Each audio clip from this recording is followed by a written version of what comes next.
Bonjour. It's good to be with you. My name is Jonathan Ward, and my wife Rachel and I have been serving in the country of France for 21 years. What do we do? Well, our purpose is to help missionaries stay on the field, serving faithfully and obediently for as long as they are meant to stay. For that to happen, missionaries need to be attentive to their need for replenishment, knowing that over time, being on the front lines of ministry leads to depletion. There's a life principle that none of us can escape. In our humanity, we get tired and depleted, even when we're doing stuff that we love and to which God has called us. If missionaries fail to process these things, if they have no one to talk to about what they have experienced, they will probably make the mistake of pushing harder in order to cope, pretending to be strong while wilting on the inside, until their woundedness and their tiredness finally catches up with them.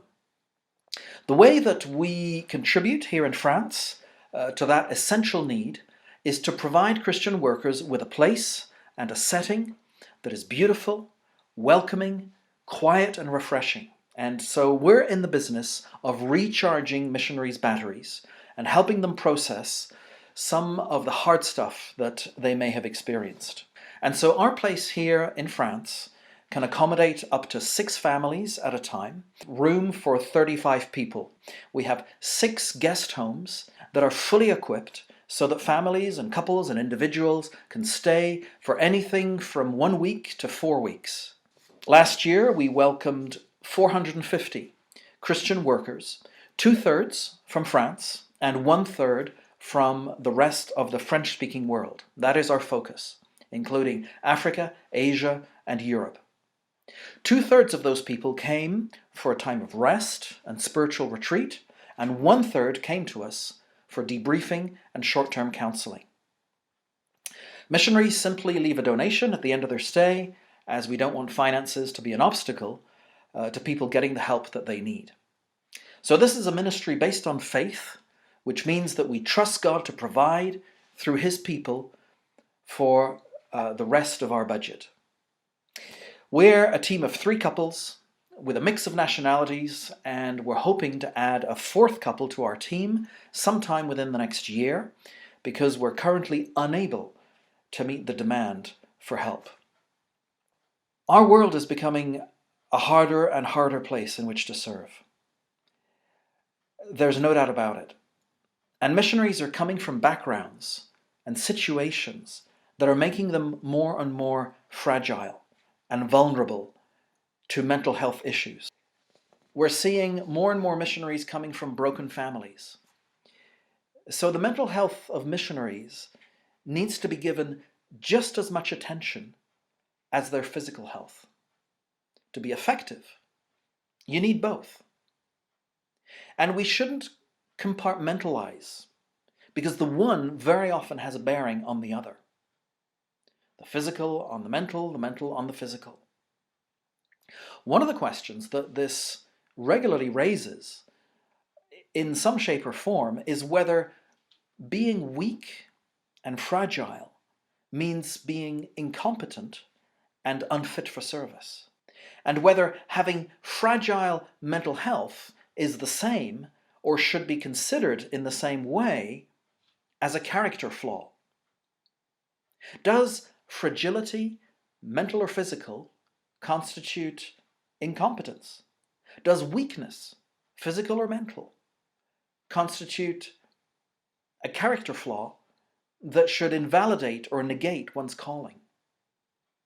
If that's the case, then all the biblical characters that demonstrated some kind of weakness or fragility should never have been called to God's service. People like Moses, who appears to have had some kind of speech impediment, or Jeremiah, who considered himself too young, or Paul, who felt hampered by his thorn in the flesh, or a great preacher like Spurgeon, who suffered from terrible bouts of depression.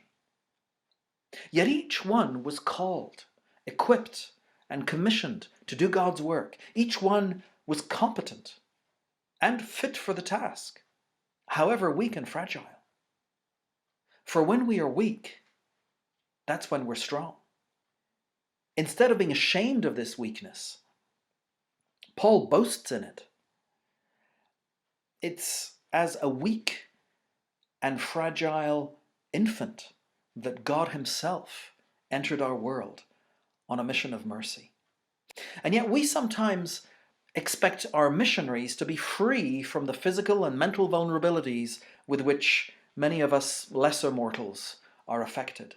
So I don't think it's the absence of weakness or fragility that makes a good missionary. It's understanding it, being aware of it, and managing it well. Now, among the many reasons why missionaries come to us, one of the major ones is emotional exhaustion, usually coupled with physical exhaustion. One of the terms that is used to describe this kind of exhaustion is compassion fatigue. It's a type of burnout that comes from being constantly available to meet the needs of others, but in a way or to a degree that is at the expense of one's own needs. The need to be needed, the pressure to always be available to meet other people's demands. That pressure can be external, people's expectations, or it can be internal, my own expectations of myself. The feeling that if you don't say yes to every person's request or need, you're a bad person, or a bad Christian, and definitely a bad missionary. And so you feel guilty if you say no. The tendency to be involved in too many projects, juggling too many demands. The pressure to produce visible results. Or the tendency to define yourself by what you accomplish. I once heard a missionary say, "What tires me isn't the work that I do, it's all the things that I can't do." I'm sure many of you can relate to that. Well, isn't it interesting that Jesus' earthly ministry lasted only 3 years, when it could have lasted 30 or even 60? And he could have done so much more with the power and talents that he had. But the question is a valid one for me as a missionary. Why did I come here to France? And what am I called to accomplish? For we are his workmanship, created in Christ to do good works, which God prepared beforehand that we would walk in them. Ephesians 2:10. So the key lies in carefully discerning what are those good works that God has prepared for me, for you, for every one of us, in the place and context to which he has called us. The disciples that Jesus has sent out and has called to go and do what he called them to do, when they come back, what does Jesus do? Tell them to immediately go back out there because there's lots more stuff to be done? No, he invites them to take some time away and to get some rest. And that means helping God's servants recognize that their need to rest and sometimes to debrief and reflect on what has been experienced, on some of the joys, but also some of the difficulties, that is legitimate. Not only is it legitimate, it's essential to effectiveness and to longevity on the field. Our mission, each one of us personally, is not to do everything. You can't. It's impossible. But to do what he has prepared for us, and to do it in a way that is attentive to who we are as fragile human beings, with our limitations, our levels of depletion, and our need to replenish. So if missionaries are to serve effectively and with longevity, they need to engage in adequate and appropriate self-care. What does that look like? Respecting Sabbath rest days and taking vacations, taking time out to have fun with family and friends, engaging in some kind of physical activity, having a regular, healthy sleep pattern, debriefing regularly with a friend or a colleague about life's difficulties and frustrations. Those are just a few of the things that we can do. Well, my time's up. I hope this gets us thinking about mental health and missions and the need for self-care. It's been good to be with you. May God bless you in whatever it is that you're doing for His kingdom.